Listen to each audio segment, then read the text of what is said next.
Tonight on Nebraska Nightly, a Lincoln man is facing a large bond in Douglas County after driving in an ambulance. Plus, the capital city could be adding a new title to its name with some new city projects. And how a volleyball coach at Union College is pushing through a cancer diagnosis. This is Nebraska Nightly.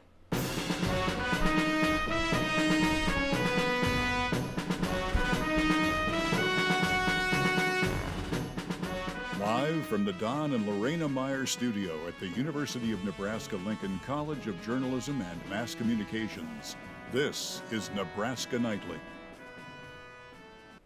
Lincoln police say holes are being drilled in the fuel tanks of vehicles around the city.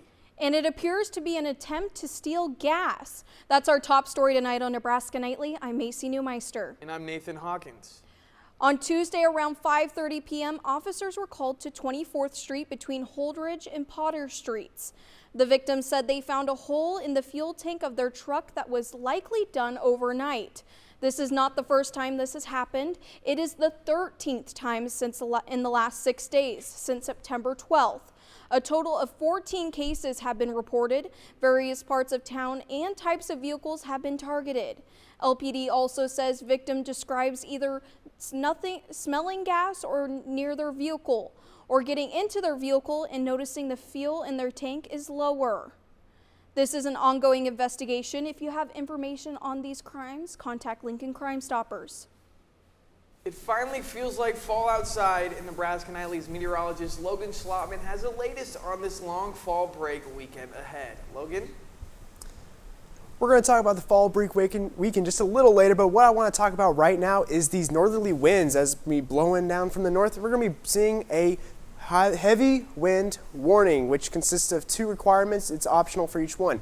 You have to have sustained winds of 40 miles per hour or greater after 1 hour, or you can have winds up to 55 miles per hour of any duration. That's what we're seeing is that second one. We're going to be having gusts up in the middle of Nebraska going from 50 to 60 miles per hour, which is bringing in these warnings in effect till 7 p.m. Central Time tonight, with tornado watches in Iowa and some wind advisories in South Dakota in the eastern part of Nebraska. And that's all I have for right now. A Lincoln man is in the Douglas County Jail on a $750,000 bond. Austin Reiser is facing 3 charges: escaping custody, a Class 4 felony, theft or receipt of a stolen property, and using a vehicle to avoid arrest. Reiser was in custody at the Community Corrections Center in Omaha. He was supposed to report to work, but he took off. Police arrested Reiser after he stole an ambulance at Mercy Hospital in Council Bluffs. Police pinged his GPS at 40th Street and Mercy Road. He was reported to be driving the ambulance the wrong way down a one-way road in Omaha. A flat tire ended his travels at 138th Street and Military Road. His preliminary hearing is set on Tuesday, November 14th. In her State of the City address this week, Lincoln Mayor Larry Gaylor Baird shared her roadmap to make Lincoln the quality of life capital of the country through new city projects. Mayor Baird's plans call for 13 projects over the next 4 years. They include construction of more affordable housing, adding what she calls a dynamic downtown with additional Haymarket construction, and building a biogas facility to transform methane gas into a renewable energy source. Baird says she will work with the community to create a quality of life that will be the golden standard. The Union College Thunderdome in South Lincoln turned teal Tuesday night with support for their head volleyball coach. Union College volleyball coach Michelle Martins was diagnosed with stage 4 ovarian cancer last summer, right before her Warriors were set to take the court for their first time in 2023. Despite her diagnosis, Martins has persevered, making it her priority to attend each practice and team event. For Martins' dedication, Union College volleyball players showed their support, creating special t-shirts, decorating the gym with teal decorations, and dyeing their hair teal. The color for ovarian cancer awareness, priority to their match against Peru. Martins is using her diagnosis to teach her team how to navigate through the trials of life. Union College has one home game remaining on October 23rd against Doane. This Saturday, a unique event will take over the sky. A ring of fire, otherwise known as an annular solar eclipse, can be spotted on Saturday. It's been 11 years since an annular solar eclipse crossed the U.S. on May 20th, 2012. Yeah, this is an annular eclipse, which means that the moon is a little bit farther away from Earth. So it's not basically, doesn't have sufficient angular diameter size to cover up the entire sun. So basically you can see a ring of the sun around the moon if you're right along the central axis. The eclipse will travel across 6 states, including Oregon, Nevada, Utah, Arizona, New Mexico, and Texas. But here in Nebraska, we will only roughly see around 60% of the effect of the eclipse. There are some precautions you should take if you are planning to watch the eclipse. Make sure to have a solar safe grade apparatus to look at the eclipse. These include eclipse glasses and solar viewers. Double check the quality of your apparatus. If torn, scratched, or damaged in any other way, discard it. Do not look exactly at the eclipse through any other lens while wearing your solar safe apparatus because the rays will burn through and cause injury. If you're hoping to see fire in the sky this weekend, you might be getting burned as it is expected to be cloudy this Saturday. You can still view the eclipse on the NASA YouTube channel, and for more information on the UNL Astronomy Department, visit astro.unl.edu. Coming up after the break. A former IRS contractor pleading guilty in federal court for leaking former President Donald Trump's tax returns. Plus, how time is running out on who will be the next House Speaker. And a look into the devastation taking place in Israel, all after the break.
Welcome back. A look into our 7-day forecast with meteorologist Logan Schlottman. Logan? Yeah, we're going to be seeing still some rain over in the Lincoln, Omaha area, but it's going to be steady temperatures with mid-40s to maybe some low 50s. 42 in Ellsworth, 49 in Scottsbluff, and in the Lincoln, Omaha area, we have 51 degrees. We're going to be seeing the radar. It's going to be seeing a lot of the rain over here in the Iowa Bay. It's going to be an extratropical cyclone, but Nebraska is going to be staying out of the way for rain for the next couple of days.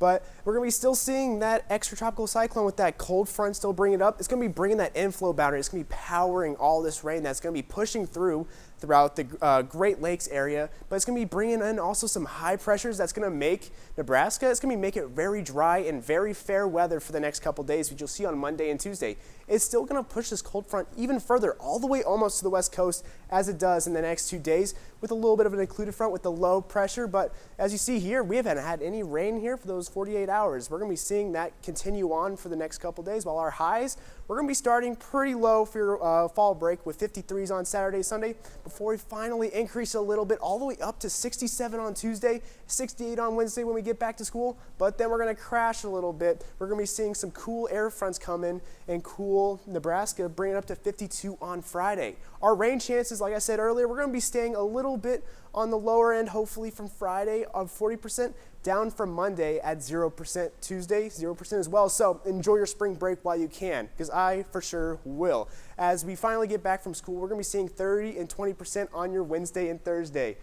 And the 3-day forecast to celebrate your weekend, like I said, it's going to be slight chance of storms, 53 degrees. And we're going to be seeing still that northwest wind of 20 18 to 21 miles per hour, still bringing that cooler air, and it's going to still continue throughout on Sunday with 53 degrees with lesser winds. So I'm glad for that. With sunny also on 58, which is a 10 mile per hour wind.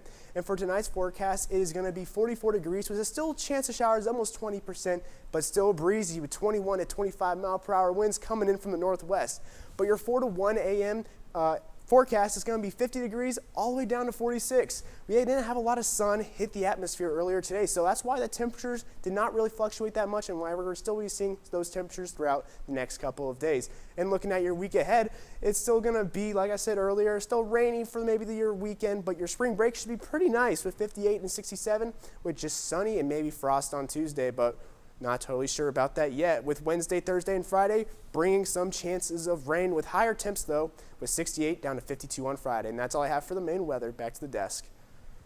Thank you, Logan. Fighting in Israel and Gaza has caused cities around the world to ramp up security, especially after former Hamas chief Khalid Meshal called for protests across the Muslim world on Friday.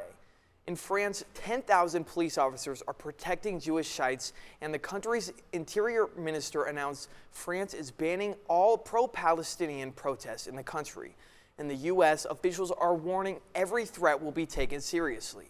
Emily Schmidt has more on the increased precautions.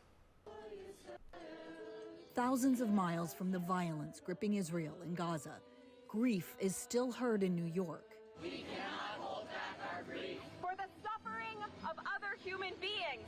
Resolve expressed in California. Prayers lifted in Utah. May the one who brings peace above bring peace down upon us and upon all of Israel. And potential threats to safety are still hitting close to home. Certainly, it is also important for the president for people to feel protected and to feel safe. The White House shared a Situation Room photo Thursday on social media showing a focus on homeland security. State and local leaders echoed the message. The governor of New York is to increase security when there are threats. New York's governor says she's ramping up security at sensitive targets after a generic call from the former Hamas leader to stage demonstrations Friday.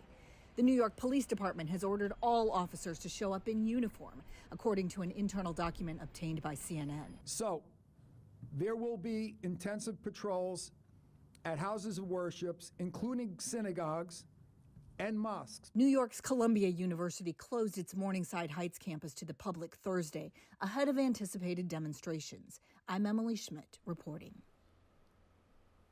Nebraska's state capitol building will be lit up blue for a week as a symbol of solidarity with the people of Israel. The capitol will remain blue through the evening of Thursday, October 19th. Call it the curse of Friday the 13th, or maybe the whole month of October, but it's still unclear when the House of Representatives will have a speaker again. They say a few holdouts are preventing the election of a speaker. Their nominee says he's out of the running because he couldn't get enough votes. Representative Jim Jordan is still a contender for the speakership. The latest reports have Austin Scott of Georgia challenging Jordan. As the death toll climbs in Gaza, politicians in both parties say they want to vote Israel more support now. Meanwhile, Congress also needs to pass a spending plan to avoid a government shutdown next month. Former NFL player Sergio Brown has been taken into custody in connection with his mother's death. Brown's mother was found dead near a creek behind her Chicago area home on September 16th.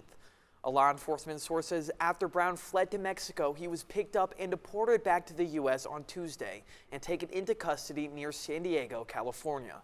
The source also says police are working to transfer Brown to the Chicago area.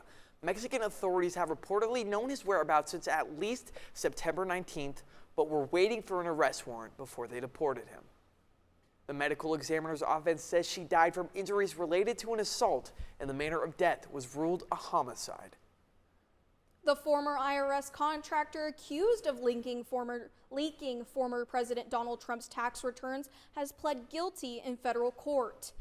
Prosecutors say Charles Littlejohn sent Trump's tax returns and other data to two media outlets that then published articles using the information. Littlejohn was also accused of stealing tax information on thousands of the wealthiest people in the U.S. He pled guilty in ADC courtroom Thursday to one count of disclosing tax information. The contractor's crime affected so many individuals that prosecutors plan to create a public website to notify the victims of any developments in the case. Coming up after the break. Some bye-week blues for Husker football as a key player will miss the rest of the season with an injury. Plus, Nebraska soccer continues to roll. We'll have more in sports all after the break. The need for blood never stops. And at the Nebraska Community Blood Bank, your blood could help save lives. Right now, only 7% of the population donates blood. But imagine if there were more. We're sitting at below a 7-day level of supply of all blood types across the board. So every blood type is important, and we need all donors of all types to come in and donate right now. At the Nebraska Community Blood Bank, they believe that all types make a strong blood supply.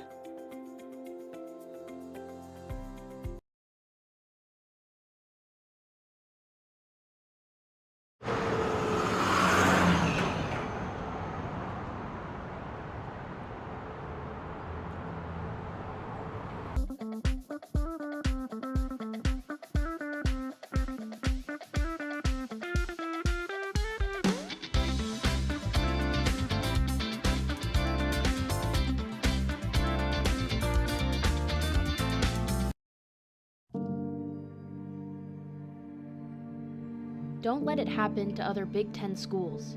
Go to saveourdinos.org to learn more.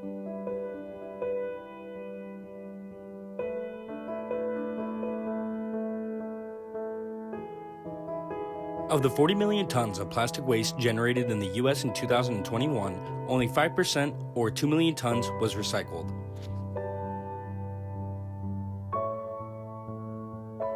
Make sure you do your part in keeping Anderson Hall clean. For more information on recycling statistics, visit epa.gov today. Well, the Husker season thus far has been a roller coaster of highs and lows. But this week is a chance to get off the roller coaster, at least briefly, as it's the bye week. Entering the week of rest, the Huskers sit at 3-3, but instead of good bye week vibes, it's the bye week blues. Marcus Washington, the team's second leading receiver, suffered a season-ending ACL tear last week. Add his name to the already lengthy list of season-ending injuries for the offense. Coach Matt Rule said he's never seen this volume of injuries on the offensive side of the ball in his entire coaching career, but it's imperative that young players step up. I think the offensive staff's doing a great job of coaching. It limits you a little bit into some of the things that you maybe want to do, but at the same time, it's an opportunity for guys to go play. And those young guys, since the day I got here, I told you, hey, they're going to be really good. They just got to be really good now. Here's a look at playmakers who have suffered season-ending injuries this year. Marcus Washington joins a list of skill position players including Ramir Johnson, Gabe Irvin Jr., and Isaiah Garcia Castaneda. All of these guys were expected to be substantial contributors for the Huskers. Now some young players will have to step up. Husker volleyball returns home after their lengthiest road trip of the season, and they took care of business, winning all 4 road games. They now sit at 15-0, and as the number 2 team in the country, they certainly have a target on their back, and they will have their hands full this weekend. First up, in just a few hours, they take on the Michigan State Spartans. They took down the Spartans in 5 sets last week. They'll try to take their second matchup of the season tonight. And then a big one tomorrow night against the 13th ranked Penn State Nittany Lions. You can tune into both of those games on 90.3 KRNU. Check this out, when a Husker is headed for Paris. Tenga Bachkoy, a sophomore gymnast from Budapest, placed 8th in the vault finals of the Artistic World Gymnastic Championships. That's good enough to qualify for the Olympics, and her Husker teammates are just as excited for her as she is. She'll represent Hungary in the Paris Olympics in 2024. Over at Bolin Stadium, fall ball is in full swing as the Huskers get set to host the annual Big Red Fall Classic this weekend. They'll take on Colorado State and South Dakota tomorrow before facing Colorado State again on Sunday in a doubleheader. It's the last weekend of fall ball before the Huskers head to the offseason to prepare for the spring. Nebraska soccer is in the midst of its best season in years. They entered yesterday's contest against Maryland with 9 wins on the season, looking to hit 10 wins for the first time since 2016. Here we go, 20 minutes into the first half. Florence Belzile heads it into Sarah Weber, who banks it off the crossbar and in. Nebraska leads 1-0. That would be the score deep into the second half. Long ball here for Eleanor Dale. You can't let her get a one-on-one. She finishes with ease. That's her 20th goal of the season. She's smelling a scoring title. She leads the entire nation in goals. Final minute, Sarah Weber puts the cherry on top of this one. Huskers hit double-digit wins. They take this one 3-0. Let's take a look at the Big Ten soccer standings. Nebraska firmly tied for third place. They have 3 more games left in the regular season before they turn their attention to the Big Ten tournament, with it just 2 weeks away. Truly some outstanding players from Nebraska that are doing some great things this year. I mean, yeah, there's a lot of excitement about a lot of teams this fall. Soccer, obviously, the best they've been in years. Softball has a lot of excitement going into the spring, adding Jordy Ball to that roster. And, of course, volleyball, you know, they're a powerhouse, and they'll be tested in the next few weeks. So a lot to look forward to, as always, in sports. And we have a gymnast going to the Olympics. That's truly outstanding. I mean, it's really a really neat thing, just getting to represent her home country of Hungary. I mean, it's really cool to see that coming from Nebraska. Absolutely. Well, coming up after the break, some fall fun happening this weekend in the capital city. And all the details so you don't miss out on some sweet treats. Plus how one Missouri man decided to go big or gourd home this fall. All after the break. 3, 2, 1. This is Nebraska Nightly. If you're a student at UNL and have ever been interested in reporting or video production, Nebraska Nightly is your place. Big boss! Here you can build creative skills no matter how much experience you have. Our equipment is very, very high level here, and it's something that a lot of times a lot of people wouldn't get to access until they're kind of in a professional workspace. Talk to a UNL advisor about joining Nebraska Nightly.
It's a big weekend in Lincoln. Priscilla Castaneda is here with all the details. Priscilla? Not sure what to do tonight? Come on down to the Cars, Cultural, and Coffee Trunk or Treat fundraiser for the Nebraska Folklife, located at Mahoney Park from 6 to 8:30 this evening. You're in luck because you have a chance to win a trophy and cool prizes. There's even a best costume contest. A celebration of German culture is taking place in the capital city this weekend. Oktoberfest starts at 11 a.m. at Beer House downtown. Get ready for German food and beer, followed by games and live music. Don't forget to bring your friends and family because it only comes once a year, so you don't want to miss it. Get jiggy with the 90s dance party tomorrow evening at the Bourbon Theater. Doors open at 7 p.m. for all ages, but don't forget the tickets starting at $38. Make sure to get your bling on and dress fly for this event. Get ready to raise the roof at the 90s dance party. To finish out the weekend, another trunk or treat at the Sid Dillon dealership on Sunday from 2 to 4. I know there's many Sid Dillon dealerships in the capital city, but this trunk or treat event is going to be at the Sid Dillon Chrysler Dodge. There's going to be food and drinks for everyone. It's free admission, so bring your kids, pets, family, and friends to this event. Macy and Nathan, enjoy the weekend and fall break. Back to you. Now, what you are about to see is not Peter Pumpkin Eater. It's a Missouri man looking to squash a world record. Steve Cuney paddled in a giant homegrown pumpkin about 38.5 miles down the Missouri River on Monday. It weighed nearly 1,300 pounds. He's part of a group called Paddle KC. They say it set the new Guinness World Record for longest ride by pumpkin boat. They're just waiting for the paperwork to make it official. The previous Guinness World Record was held by a Nebraska man who last year paddled down the Missouri River 37.5 miles in an 846-pound pumpkin. I'm impressed. That is outstanding work. Where are these pumpkins coming from? These huge, giant pumpkin. Like, I've never been driving by and I'm like, oh, there's a 1,300-pound pumpkin. Like, I want to know who's making these pumpkins. We're going to have to check that out. I'm going to have to. Maybe I'll be the next one. See, he broke a Guinness World Record. I'm going to beat him. I'm going to find a bigger pumpkin. All right, I'm going to hold you to that. Okay, all right. Next year, we're holding you to that. Yeah. Well, we're going to have one last look at the weather for this fall break weekend with meteorologist Logan Schlottman. Logan? Our fall break's going to be looking pretty good from Saturday through Tuesday with temperatures in the mid-50s all the way up to a high 60 on Tuesday with 67. Partly maybe some frost, but it's going to be mainly sunny with going back to school from Wednesday through Friday. We're going to be seeing rain on Wednesday and Thursday, but with temperatures decreasing from 68 down to 52 on Friday.